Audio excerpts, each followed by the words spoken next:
Ladies and gentlemen, welcome back to Gaming with me, Tony Mo, and today I'm going to be helping you guys better understand attributes and how they work in the Division. Attributes are the primary way in which you build an agent, a character that you would like to play. At any given time, you can alter the gear that you are wearing to affect your attributes and how they'll then affect your agent's performance out on the battlefield. So, we got our wonderful little Christmassy setting out here inside of the base of operations. Let's go ahead and open up our inventory, as this is probably the best place to get a look at how attributes affect your agent and how they perform. So at the top of the screen, you will see primary DPS, health, and skill power. Below those, you will see firearms, stamina, and electronics. These are the three primary attributes, each of them directly affecting the element that they are below. So firearms affects your DPS, stamina affects your health, and electronics affects your skill power.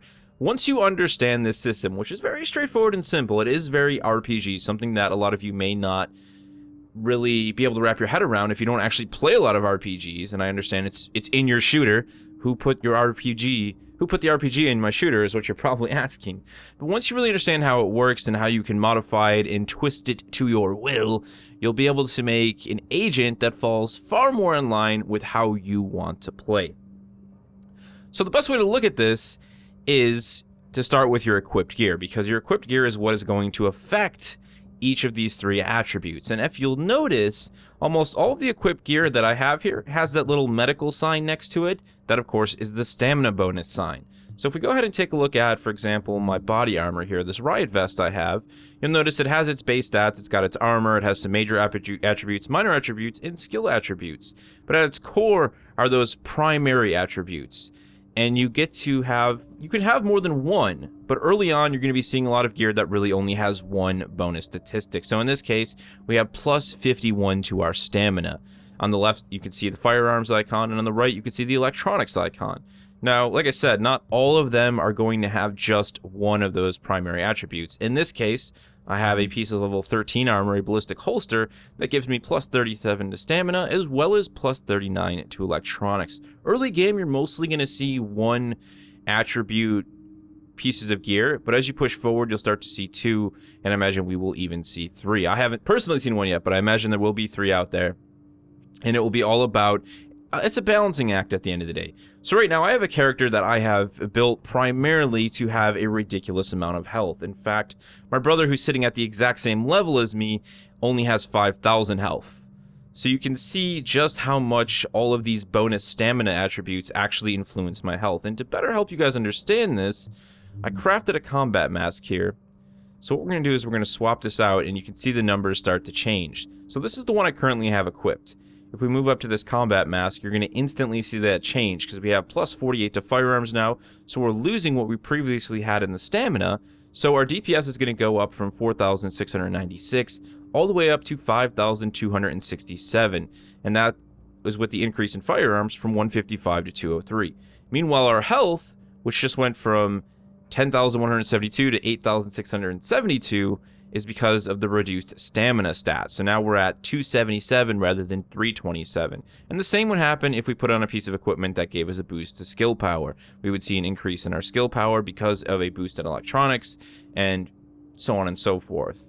Hopefully that's the basis of the system. It's really not all that complex, but I can understand if you're getting into the game, you're pretty much just playing it at this point. You're picking up whatever equipment you have, and a lot of you guys probably aren't focusing on those primary attributes and how the different equipment is actually affecting how much health your character has, how much damage they do, how high their skill power is. Now, why is any of this important? Why wouldn't you want to just build a character that has the most health and just be a massive tank?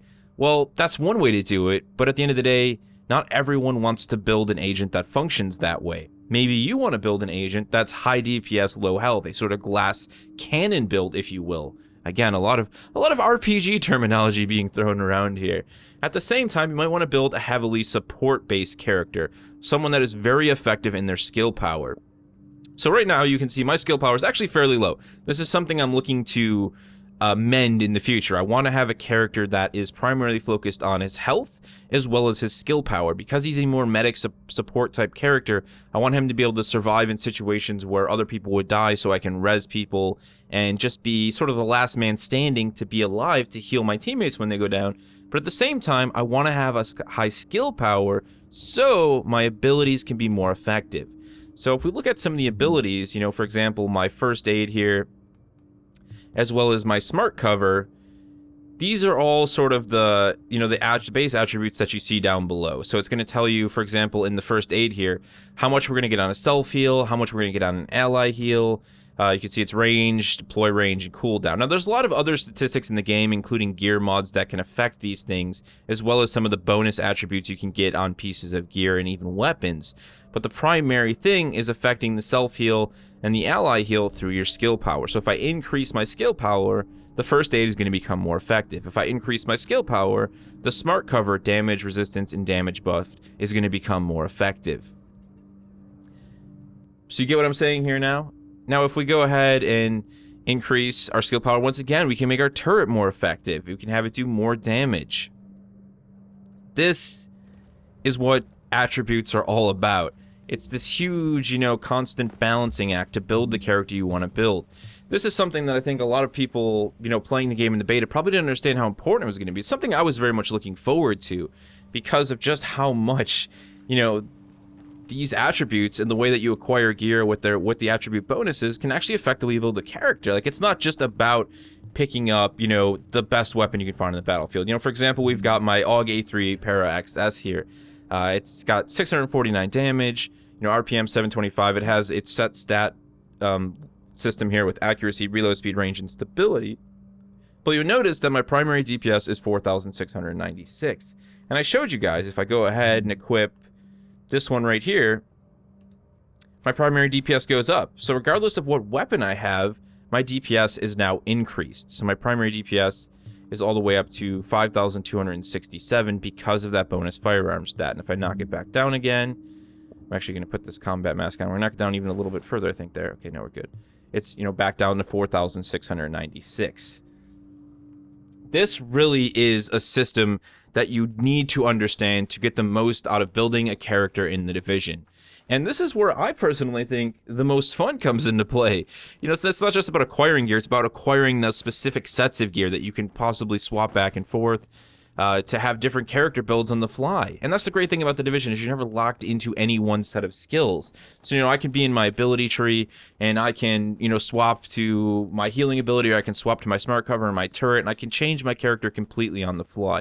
Now, I know early game, it doesn't make sense to carry around like 3 or 4 chess pieces just for the sake of speccing your character, maybe between being tanky and then between being really high DPS. But as you push towards the end game, that's really what it's going to be all about, is acquiring multiple sets of gear to make sure that you can have a character that's effective in different situations. Or you can just build a character that's effective in, you know, one type of scenario. They're very tanky, they're a glass cannon, you can play with them all you want. You don't have to bumble about collecting all these different pieces of gear, but I think that's where a lot of the enjoyment comes from an experience like this. It's the same type of thing you'd find yourself doing in, you know, a game like Diablo, where you're focusing your stats based on your character's primary abilities. Except, unlike Diablo, you can completely change your character from, you know, a monk to a demon hunter on the fly. You can be whatever you want, whenever you want. It's just about getting those primary attributes in the right position to get those increased benefits. So that's it, guys. That's how the primary attribute system works. I know this was something my brother said he was confused about, as somebody who doesn't play a lot of RPGs that are this style. So I was very keen to get this out and kind of help a lot of you guys better understand your character, so you can build that character that you really want to play as. You know, I'm all happy and giddy over here because I've got my ridiculous 10,000 plus, you know, health character. But in the meantime, my brother wasn't really understanding the system, and I know he's somebody who just wants to do more damage. He wants that glass cannon build, and now he can start working towards that. He can focus on having, you know, maybe his split between DPS and skill power, because he's someone who likes using turrets, as well as the Seeker Mine. Like, this is where the game gets juicy and fun, you know? This is where you look beyond it just being a cover-based shooter, and you realize it is indeed an RPG. If you guys have any other questions for me regarding attributes, anything I didn't talk about here that you'd like to hear me clarify or break down for you, feel free to do so in the comment section below, and I will get back to you as soon as I possibly can. Let me know how your current character build in the Division is going. Have you already started to spec your character towards a specific set of attributes? Are they more tanky? Are they more, you know, DPS-y? Are you relying on a lot of focus on your skill powers? Let me know down in the comment section below, and I will see you in the next one.